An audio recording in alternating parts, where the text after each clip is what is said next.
The Biden administration has issued a stern warning to Israel to increase its humanitarian aid into Gaza within 30 days or face potential cuts to U.S. military support.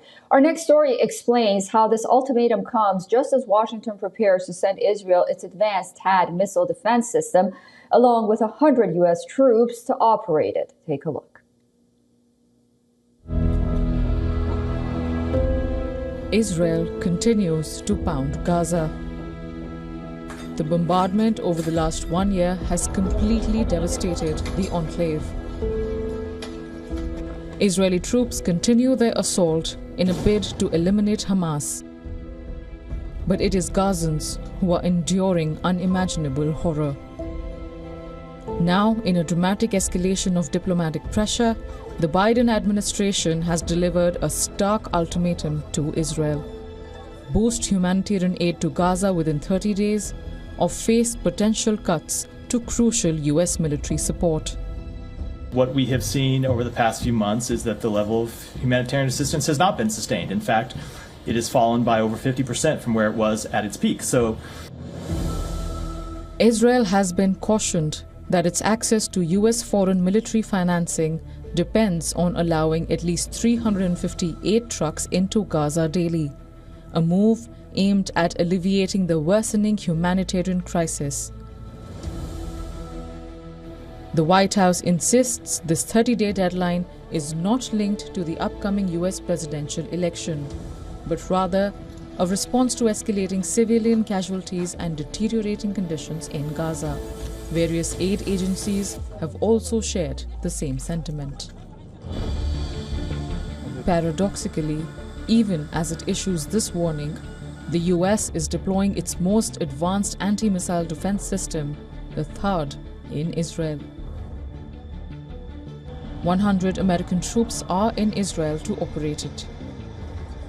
The conflicting signals, threatening to cut military aid while simultaneously bolstering Israel's defenses, reflect the delicate balance that the United States is trying to maintain. President Biden's opposition to attacks on Iranian nuclear or energy facilities underscores fears of a spiraling regional conflict with global economic repercussions. All eyes are now on Israel's next move. Bureau Report, WION World is One.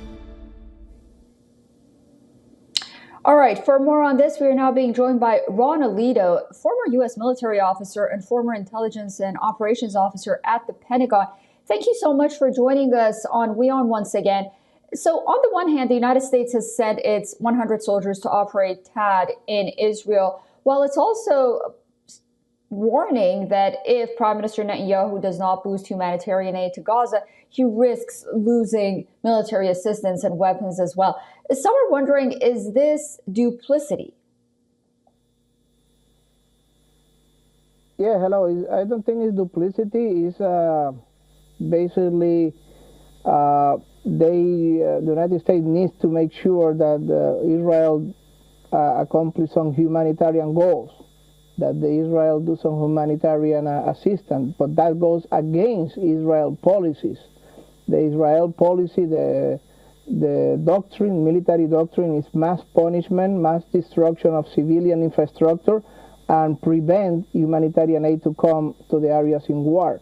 So now the Biden administration is under pressure by human rights groups, by the left-wing party, section of his party, of the Democratic Party, to increase the aid of the Gaza people. So he's under pressure, and that is what the Biden administration is trying to do with the Likud party, with Netanyahu, to at least allow some aid, because the Biden administration itself is under pressure, and the elections are only 3 weeks ago. So he needs to show some humanitarian factor in his government.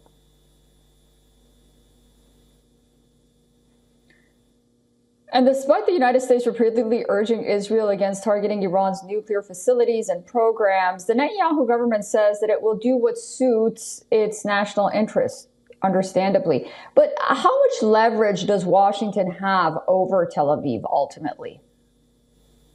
Well, there are different strategic objectives.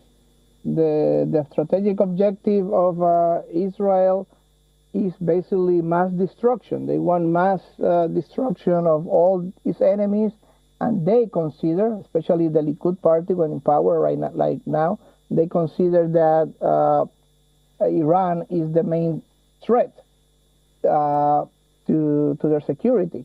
But the United States looks the big picture, and the big picture means avoiding a regional war.